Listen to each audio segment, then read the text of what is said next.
Iran में सुधारवादी Masoud Pezeshkian ये बनेंगे राष्ट्रपति। जानेंगे इनका चुना जाना क्यों बहुत ज्यादा महत्वपूर्ण माना जा रहा है और क्या ईरान एक बड़ा बदलाव की तरफ बढ़ रहा है। तो वहीं दूसरी तरफ भारत ने $15 बिलियन के हथियार बेच दिए। जियोपॉलिटिक्स में बहुत कुछ चल रहा है, हमेशा की तरह जानने को मिलेगा बहुत कुछ। आइए जानते हैं इन खबरों को विस्तार से। ईरान में राष्ट्रपति पद के लिए चुनाव के नतीजे आ गए हैं। सुधारवादी उम्मीदवार मसूद पेजेश्कियान ने रूढ़िवादी सईद जलीली को हराकर राष्ट्रपति चुनाव जीत लिया है। चुनाव आयोग के प्रवक्ता मोहसिन इस्लामी ने बताया कि देश में 49.8% मतदान हुआ। नया राष्ट्रपति चुनने के लिए करीब 30 मिलियन वोट डाले गए। शुक्रवार के चुनाव के बाद अधिकारियों की ओर से पेश किए गए आंकड़ों में पेजेश्कियान को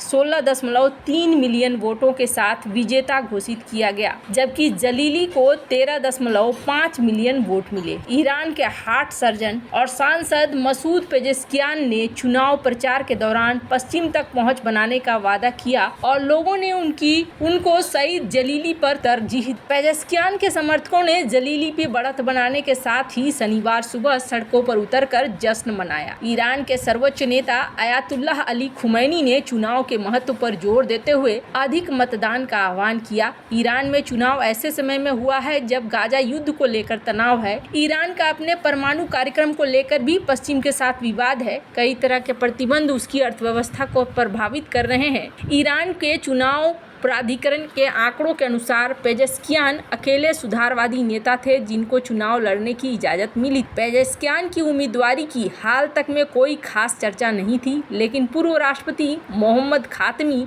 और उदारवादी हसन रूहानी के समर्थन से उनकी उम्मीदवारी को ताकत मिली। 69 साल के पेजेश्कियान ने प्रचार के दौरान खास तौर से ईरान को दुनिया में आइसोलेशन से निकालने के लिए, परमाणु समझौतों को पुनर्जीवित करने के लिए पश्चिमी देशों के साथ रचनात्मक संबंधों पर जोर दिया। ईरान में कौन चुनाव लड़ेगा इसका फैसला देश की गार्जियन काउंसिल करती है। गार्जियन काउंसिल ने 4 प्रत्याशियों के नाम पर मोहर लगाई थी। पहले स्टेज में कोई भी उम्मीदवार जरूरी 50% वोट हासिल नहीं कर सका। इसके बाद रन ऑफ पोल कराना जरूरी हो गया, जिसमें 2 शीर्ष कैंडिडेट के बीच मुकाबला हुआ। इस मुकाबले में रिफॉर्मिस्ट लीडर मसूद पेजेश्कियान ने कंजर्वेटिव सईद जलीली को हराकर ईरान का अगला प्रेसिडेंट बनने का मौका पाया। सांसद होने के अलावा पेजेश्कियान मोहम्मद खातमी की सरकार में स्वास्थ्य मंत्री रह चुके हैं। वहीं सईद जलीली ईरान के पूर्व चीफ न्यूक्लियर नेगोशिएटर रह चुके हैं। 58 वर्षीय जलीली को पश्चिम विरोधी रुख के लिए जाना जाता है। वैसे आपको बता दूं, इनके साथ एक बड़ी चीज है। और क्या बड़ी चीज है कि ये हिजाब पसंद नहीं करते हैं। राष्ट्रपति इब्राहिम रईसी की हेलीकॉप्टर दुर्घटना में असमय मृत्यु के बाद ईरान में चुनाव हुए थे। ईरानी कानून के अनुसार ऐसी परिस्थिति में 50 दिनों के भीतर नया राष्ट्रपति चुनाव होना चाहिए। रईसी को सर्वोच्च नेता अयातुल्लाह अली खामनेई का बहुत करीबी माना जाता था और उन्हें उनका संभावित उत्तराधिकारी भी माना जाता था। पेजेश्कियान को कई नई चुनौतियों का सामना करना पड़ रहा है, खास तौर पर विदेश नीति में। ईरान में सर्वोच्च नेता अयातुल्लाह खामनेई का दबदबा है, खास तौर पर अमेरिकी नेतृत्व के खिलाफ। उसके अपने सुधारवादी रुख के बावजूद पेजेश्कियान ने आश्वासन दिया है कि उनके कार्यकाल के दौरान ईरान के शिया धर्मतंत्र में कोई आमूलचूल परिवर्तन नहीं होगा। वे सर्वोच्च नेता को सभी राष्ट्रीय मामलों में अंतिम निर्णयकर्ता के रूप में स्वीकार करते हैं और ईरान की अर्थव्यवस्था को पंगु बनाने वाले प्रतिबंधों को कम करने के लिए पश्चिमी देशों के साथ बेहतर संबंधों की वकालत करते हैं। पेजेश्कियान ने अपने अभियान के दौरान ईरान को पश्चिमी देशों के साथ फिर से जोड़ने का वादा किया था, जो खामनेई की नीतियों के तहत रूस और चीन के साथ गठबंधन की जलीली की प्राथमिकता से एक महत्वपूर्ण बदलाव। अब पेजेश्कियान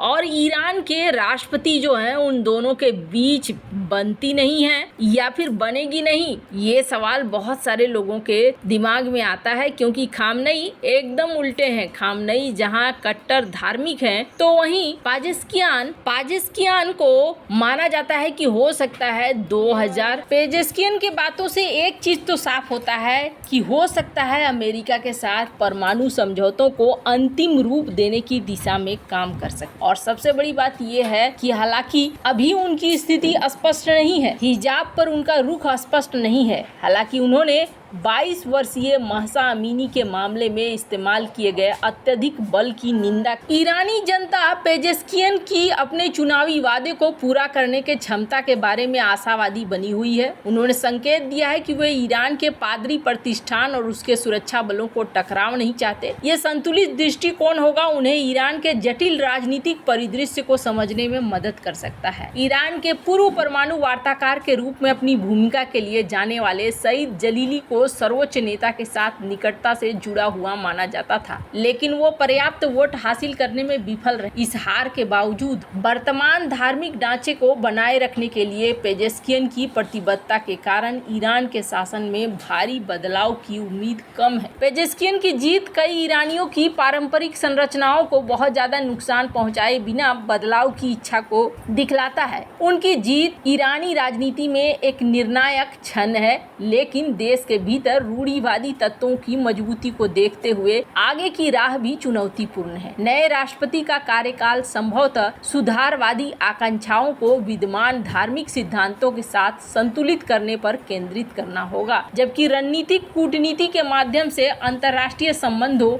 और आर्थिक स्थिति में सुधार लाने का प्रयास किया जाएगा। है जहां एक तरफ ये सब कुछ चल रहा है, वहीं दूसरी तरफ भारत ने गजब का तहलका मचा दिया है। जो किसी ने नहीं सोचा था वो चीज भारत ने 2023-2024 में हासिल कर ली है। प्राइम मिनिस्टर नरेंद्र मोदी इस बार सेलिब्रेट कर रहे हैं नए माइलस्टोन का। इंडियन डिफेंस इंडस्ट्री ने जो जुलाई 5 को पूरा किया, इसमें इन्होंने कहा कि बहुत ही साहसिक डेवलपमेंट है और उन सब लोगों को बहुत ज़्यादा धन्यवाद जिन्होंने आत्मनिर्भर प्लान के तहत भारत के डिफेंस एक्सपोर्ट को बढ़ने में मदद करी है। और आपको बता दें, कहा जा रहा है कि भारत का खुद का डिफेंस प्रोडक्शन वो रिकॉर्ड हाई पहुंच गया है 1,26,887 करोड़, जो कि 16.7% डिफेंस प्रोडक्शन पिछले साल से ज्यादा हुआ है। कहा जा रहा है जिस तरीके से इंडस्ट्री यहाँ आगे बढ़ रही है, ये भारत के लिए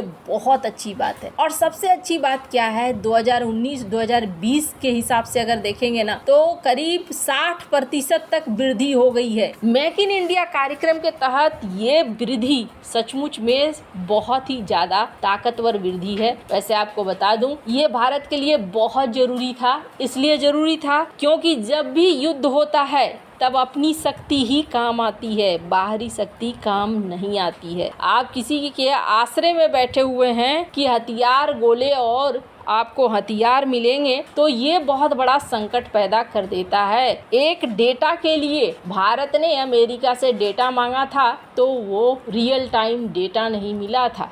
इसलिए ये बहुत बड़ी बात है कि भारत ने इस माइलस्टोन को अचीव किया है। वैसे माना जा रहा है कि जिस तरीके से मेक इन इंडिया कार्यक्रम आगे बढ़ रहा है, इसका मतलब सीधा सीधा है कि भारत बहुत हद तक चीजों को कंट्रोल कर रहा है। वैसे आपको क्या लगता है इन सब मामले में, आपकी क्या राय है, कमेंट कर जरूर बताएं। जल्द मिलते हैं अगले वीडियो में नई खबर के साथ।